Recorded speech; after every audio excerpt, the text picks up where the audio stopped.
नमस्कार दोस्तों, जय माता दी। आज मैं आपको एकादशी व्रत में सुनी जाने वाली एकादशी व्रत की 5 कहानी सुनाने जा रही हूँ। तो प्रेम से बोलिए विष्णु भगवान की जय। धर्मराज युधिष्ठिर बोले, हे जनार्दन, चैत्र मास के कृष्ण पक्ष की एकादशी का क्या नाम है तथा उसकी विधि क्या है? कृपा करके आप मुझे बतलाइए। श्री भगवान बोले, हे राजन, चैत्र मास के कृष्ण पक्ष की एकादशी का नाम पापमोचनी एकादशी है। इसके व्रत के प्रभाव से मनुष्य के सभी पापों का नाश होता है। यह सब व्रतों से उत्तम व्रत है। इस पापमोचनी एकादशी के महात्म के श्रवण व पठन से समस्त पाप नाश को प्राप्त हो जाते हैं। एक समय देवर्षि नारद जी ने जगत पिता ब्रह्मा जी से कहा, महाराज, आप मुझसे चैत्र मास के कृष्ण पक्ष की एकादशी का विधान कहिए। ब्रह्मा जी कहने लगे कि हे नारद, चैत्र मास के कृष्ण पक्ष की एकादशी पापमोचनी एकादशी के रूप में मनाई जाती है। इस दिन भगवान विष्णु का पूजन किया जाता है। इसकी कथा के अनुसार प्राचीन समय में चित्ररथ नामक एक रमणीक वन था। इस वन में देवराज इंद्र गंधर्व कन्याओं तथा देवताओं सहित स्वच्छंद विहार कर रहे थे। एक बार मेघावी नामक ऋषि भी वहां पर तपस्या कर रहे थे। वे ऋषि शिव उपासक तथा अप्सराएं शिवद्रोहिणी अंगद दासी थीं। एक बार कामदेव ने मुनि का तप भंग करने के लिए उनके पास मंजू घोषा नामक अप्सरा को भेजा। युवा अवस्था वाले मुनि अप्सरा के हाव भाव, नृत्य, गीत तथा कटाक्षों पर काम मोहित हो गए। रति क्रीड़ा करते हुए 57 वर्ष व्यतीत हो गए। एक दिन मंजू घोषा ने देवलोक जाने की आज्ञा मांगी। उसके द्वारा आज्ञा मांगने पर मुनि को भाव आया और उन्हें ज्ञात हुआ कि मुझे रसातल में पहुंचाने का एकमात्र कारण अप्सरा मंजू घोषा ही है। क्रोधित होकर उन्होंने मंजू घोषा को पिशाचनी होने का श्राप दे दिया। श्राप सुनकर मंजू घोषा ने कांपते हुए ऋषि मुनि से मुक्ति का उपाय पूछा। तब मुनि श्री ने पापमोचनी एकादशी का व्रत करने को कहा और अप्सरा को मुक्ति का उपाय बताकर पिता चव्य के आश्रम में चले गए। पुत्र के मुख से श्राप देने की बात सुनकर चव्यवन ऋषि ने पुत्र की घोर निंदा की तथा उन्हें पापमोचनी चैत्र कृष्ण एकादशी का व्रत करने की आज्ञा दी। व्रत के प्रभाव से मंजू घोष अप्सरा पिशाचनी देह से मुक्त होकर देवलोक चली गईं। अंततः हे नारद, जो कोई मनुष्य विधि पूर्वक इस व्रत को करेगा उसके सारे पापों की मुक्ति होनी निश्चय है। और जो कोई इस व्रत के महात्म को पढ़ता है और सुनता है उसे सारे संकटों से मुक्ति मिल जाती है। तो प्रेम से बोलिए विष्णु भगवान की जय, श्री कृष्ण भगवान की जय। एक नगर में एक सेठ रहते थे। उनकी नई नई शादी हुई थी। वह नए वस्त्र पहनकर अपनी पत्नी को लाने पहली बार ससुराल जा रहा था। रास्ते में उसने एक गाय को तालाब की ओर जाते देखा। वह गाय पानी पीने के लिए तालाब में उतर तो गई, लेकिन कीचड़ होने की वजह से वह तालाब से बाहर नहीं निकल पा रही थी। गाय ने उस आदमी को वहां से गुजरते देखा तो उसने उसे मदद के लिए कहा, लेकिन सेठ ने कहा कि मैं नया वस्त्र पहना हूँ और मैं अपने ससुराल जा रहा हूँ। अगर मैं तुम्हारी मदद करूँगा तो मेरे कपड़े गंदे हो जाएंगे। गाय माता उदास हो गई और वह कीचड़ में धंसती जा रही थी। गाय ने उस सेठ को श्राप दे दिया कि अब से 8 पहर बाद तुम गदहा बन जाओगे। अब वह सेठ डर गया और गाय माता से अपनी भूल के लिए क्षमा मांगने लगा, लेकिन तब तक गाय पूरी तरह पानी में डूब चुकी थी। वह सेठ पछताता हुआ उदास मन से अपने ससुराल पहुंचा। जाते ही उसने अपनी पत्नी को ले जाने की रट लगा दी। सभी ने उसे बहुत आग्रह किया कि अभी तो तुम आए हो, कम से कम एक रात यहाँ रुक जाओ, लेकिन वह रुकने के लिए तैयार नहीं था। तब उसकी पत्नी ने कहा कि जब सब लोग इतना कह रहे हैं तो आप एक दिन क्यों नहीं रुक जाते हैं। तब उसने अपने पत्नी को गाय के श्राप वाली बात बताई। उसकी पत्नी उसी वक्त अपने मायके से विदा लेकर अपने पति के साथ चल पड़ी। 8 पहर बाद वह आदमी गदहा बन गया और पूरा दिन घर में पड़ा रहता था। कुछ दिनों के बाद घर में खाने पीने के लाले पड़ गए। तब उसने अपने पत्नी से कहा कि मुझे लेकर बाहर मजदूरी करो। तब उसकी पत्नी उसे लेकर बाहर गई और नगर के राजा के यहाँ मजदूरी का काम करने लगी। उसे वहाँ बोझ उठाते देख लोग ने कहा कि तुम्हारे पास तो गदहा है, फिर भी तुम बोझ क्यों उठा रही हो। परंतु उसने कोई उत्तर नहीं दिया और अपना काम करती रही। दूर से यह सब राजा भी देख रहा था। उसने भी यही कहा कि तुम्हारे पास तो गदहा है, फिर भी तुम बोझ क्यों उठा रही हो। तब उसने राजा से कहा कि यह गदहा नहीं है, यह मेरा पति है। उसने गाय के श्राप वाली पूरी बात राजा को बताई। राजा ने अपने नगर में विद्वानों और पंडितों को बुलाकर इसका उपाय पूछा। तब एक विद्वान ने बताया कि जिस किसी ने 101 11 माता का व्रत किया हो वह अपने पुण्य का फल इसे दे दे तो यह मनुष्य रूप में आ सकता है। यहाँ हम आपको 11 का अर्थ स्पष्ट कर देते हैं। 11 एकादशी व्रत करने का 1 11 पूरा होता है और 22 एकादशी का व्रत करने पर 2 11 पूरा होता है। ऐसे ही जिसने 101 बार 11 11 एकादशी व्रत किए हो उसके पुण्य के फल से वह आदमी अपने असली रूप में आ जाएगा। राजा ने अपने पूरे नगर में घोषणा करवा दी, लेकिन किसी ने भी पूरे 101 एकादशी का 11 व्रत नहीं किया था। कई दिन बाद उन्हें एक बुढ़िया मिली जिसने 101 11 पूरे कर लिए थे। राजा ने उस बुढ़िया को उसका फल देने को कहा, लेकिन वह बुढ़िया 111 एकादशी का फल देने को तैयार हुई, क्योंकि 1 11 का फल वह खुद अपने लिए रखना चाहती थी, जिससे कि उसे मोक्ष की प्राप्ति हो और वैकुंठ धाम में वास मिले। इतना कहकर उसने अपने 111 एकादशी का फल उस सेठ को दे दिया। तब वह गदहा मनुष्य योनि में आ गया, लेकिन 1 11 कम होने की वजह से गधे की पूंछ उसके शरीर से नहीं गई। एकादशी व्रत की यह महिमा देखकर उन पति पत्नी ने 1 11 खुद पूरा करने का निर्णय निश्चय किया। तब उन दोनों ने मिलकर 1 11 के व्रत पूरा किए। एकादशी व्रत पूरा होते ही सेठ के पूंछ गायब हो गए और 11 माता की कृपा से उनका घर अन्न धन से भर गया। हे 11 माता, जैसे आपने सेठ पर अपनी कृपा करी वैसे ही अपने सभी भक्तों पर अपनी कृपा बनाए रखना। तो प्रेम से बोलिए 11 माता की जय, विष्णु भगवान की जय। एक समय की बात है, एक गांव में एक बुढ़िया माई अपने परिवार के साथ रहती थी। बुढ़िया माई भगवान विष्णु की परम भक्त थी वह हमेशा दोनों पक्षों की एकादशियों का व्रत करती और कथा सुनती थी। उसने कभी भी व्रत में गणेश जी की कथा न कहती न सुनती थी। इस कारण उसका व्रत अधूरा रह गया।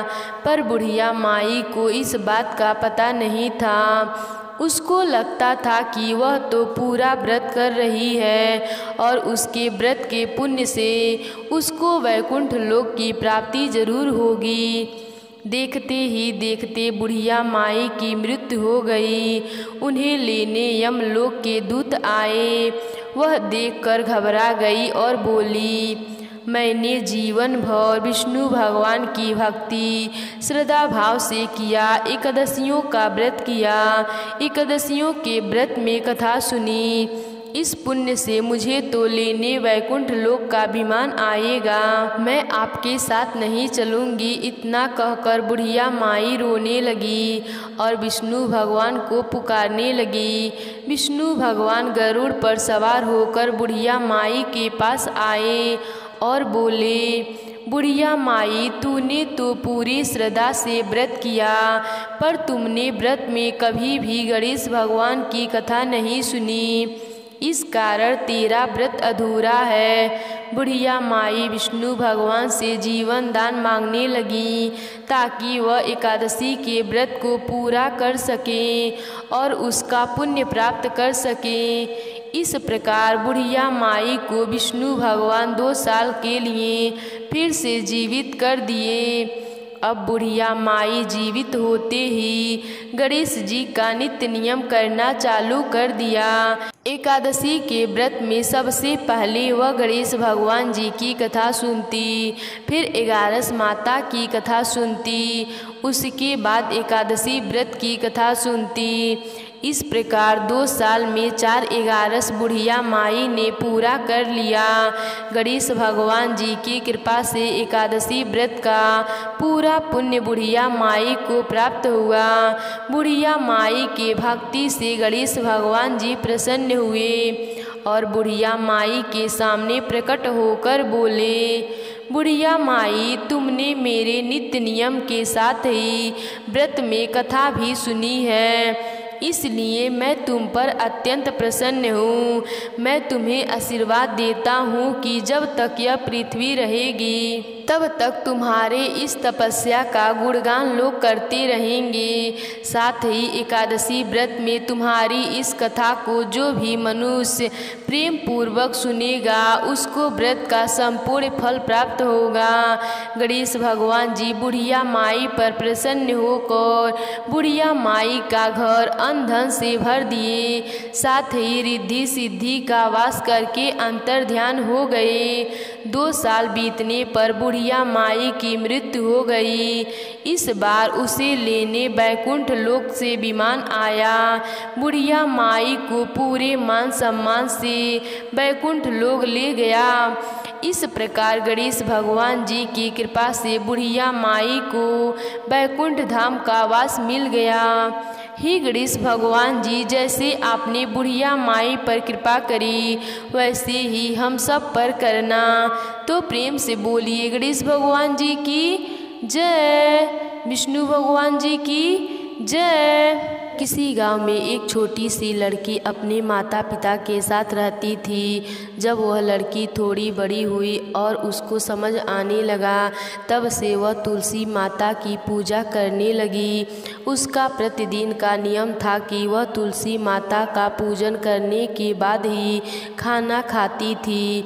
धीरे धीरे समय बीतने लगा और वह लड़की शादी के योग्य हो गई। तब उसके माता पिता ने उसकी शादी कर दी। शादी में उस लड़की के माता पिता ने उसे एक तुलसी का गमला दिया। वह लड़की अपने ससुराल चली गई। ससुराल में वह प्रतिदिन सवेरे उठती, तुलसी पूजन करती और फिर उसके बाद ही खाना खाती। उसकी 2 जेठानियाँ भी थीं। वह दोनों उसका मजाक उड़ाती कि बड़ी नियम धर्म वाली बनती है। उन दोनों को उसे बड़ी ईर्ष्या होती थी, इसीलिए वह दोनों तुलसी जी का गमला छुपा देती थी। वह लड़की बड़ी मुश्किल से गमला ढूंढकर लाती, फिर तुलसी माता का पूजा करती और उसके बाद ही खाना खाती। जब जेठानियों ने देखा कि वह लड़की गमला ढूंढ कर ले आती है तो एक दिन उसकी जेठानियों ने उस गमले को बहुत दूर फेंक दिया। लड़की ने गमले को बहुत दूर तक ढूंढा लेकिन उसे गमला नहीं मिला।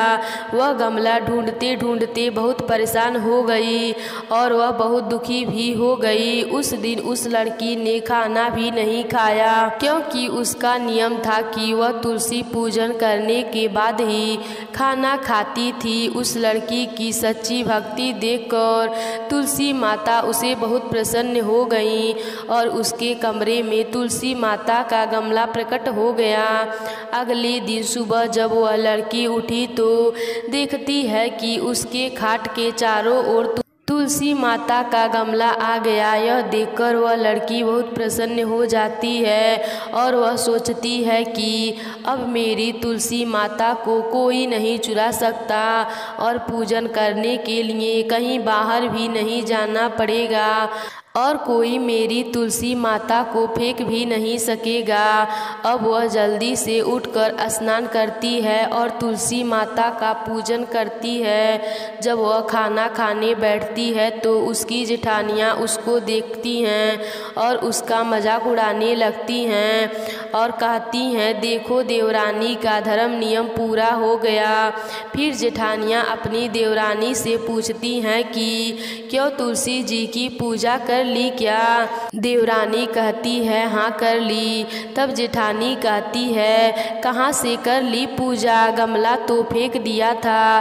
देवरानी कहती है, दीदी देख लो मेरे कमरे के खाट पर तुलसी जी लग रही हैं। तब जेठानियाँ अपने देवरानी के कमरे में जाती हैं और वहाँ खाट पर चारों कोने पर तुलसी का गमला देखती हैं। तब जेठानियाँ अपने किए पर शर्मिंदा होती हैं और वो अपने देवरानी और तुलसी माता से क्षमा याचना करती हैं और कहती हैं कि छोटी तुम्हारी भक्ति सच्ची है, हमने तुम्हें बहुत परेशान किया, हमें माफ़ कर दो। तो देवरानी कहती है, दीदी कोई बात नहीं, तुलसी माता आपको ज़रूर माफ़ कर देंगी। फिर जेठानी और देवरानी सभी मिलकर तुलसी पूजन करने लगीं। तो प्रेम से बोलिए तुलसी माता की जय। एक नगर में एक सेठ व सेठानी रहते थे और सेठानी रोज विष्णु भगवान की पूजा करती थी। सेठ को उसका पूजा करना बिल्कुल अच्छा नहीं लगता था। इसी वजह से एक दिन सेठ ने सेठानी को घर से निकाल दिया। घर से निकलने पर वह जंगल की ओर चली गई तो देखा 4 आदमी मिट्टी खोदने का काम कर रहे थे। उसने कहा कि मुझे नौकरी पर रख लो। उन्होंने उसे नौकरी पर रख लिया, लेकिन मिट्टी खोदने से सेठानी के हाथों में छाले पड़ गए और उनके बाल भी सफ़ेद होने लगे। वह आदमी कहते हैं कि बहन लगता है कि तुम किसी अच्छे घर की महिला हो, तुम्हें काम करने की आदत नहीं है, तुम ये काम रहने दो और हमारे घर का काम कर दिया करो। वह चारों आदमी उसे अपने साथ घर ले गए और वह 4 मुट्ठी अनाज लाते और सभी बांटकर खा लेते। एक दिन सेठानी ने कहा कि कल से 8 मुट्ठी अनाज लाना। अगले दिन वह 8 मुट्ठी अनाज लाए और सेठानी पड़ोसन से आग मांग लाई। उसने भोजन बनाया, विष्णु भगवान को भोग लगाया, फिर सभी को खाना दिया। सारे भाई बोले कि बहन आज तो भोजन बहुत स्वादिष्ट बना है। सेठानी ने कहा कि भगवान का जूठा है तो स्वाद तो होगा ही। सेठानी के जाने के बाद सेठ भूखा रहने लगा और आसपास के पड़ोस सारे लोग कहने लगे कि यह तो सेठानी के भाग्य का खाता था। एक दिन सेठ ने अपनी सेठानी को ढूंढने चल पड़ा। उसे ढूंढते हुए वह भी उस जंगल में पहुंच गया। वहां वह चारों आदमी मिट्टी खोद रहे थे। सेठ ने उन्हें देखा तो कहा कि भैया मुझे भी काम पर रख लो। उन आदमियों ने उसे काम पर रख लिया, लेकिन मिट्टी खोदने से उसके भी हाथों में छाले पड़ गए और बाल उड़ने लगे। उसकी यह हालत देख चारों बोले कि तुम्हें काम की आदत नहीं है, तुम हमारे साथ चलो और हमारे घर में रह लो। सेठ उन चारों आदमियों के साथ उनके घर चल गया और जाते ही उसने सेठानी को पहचान लिया, लेकिन सेठानी घूंघट में थी तो सेठ को देख नहीं पाई। सेठानी ने सभी के लिए भोजन तैयार किया और हर रोज की भांति विष्णु भगवान को भोग लगाया। उसने उन चारों भाइयों को भोजन परोस दिया, लेकिन जैसे ही वह सेठ को भोजन देने गई तो विष्णु भगवान ने उसका हाथ पकड़ लिया। भाई बोले कि बहन, यह तुम क्या कर रही हो? वह बोली, मैं कुछ नहीं कर रही हूँ, मेरा हाथ तो विष्णु भगवान ने पकड़ लिया है। भाई बोले, हमें भी विष्णु भगवान के दर्शन कराओ। उसने भगवान से प्रार्थना की तो विष्णु जी प्रकट हो गए। सभी ने दर्शन किए। सेठ ने सेठानी से क्षमा मांगी और सेठानी को साथ चलने को कहा। भाइयों ने अपनी बहन को बहुत साधन देकर विदा किया। अब सेठानी के साथ सेठ भी भगवान विष्णु की पूजा करने लगा और उनके परिणाम से उनका घर अन्न धन से भर गया। हे विष्णु भगवान जी, जैसे कृपा आपने सेठ सेठानी पर करी वैसे ही सब पर करना। तो प्रेम से बोलिए विष्णु भगवान की जय।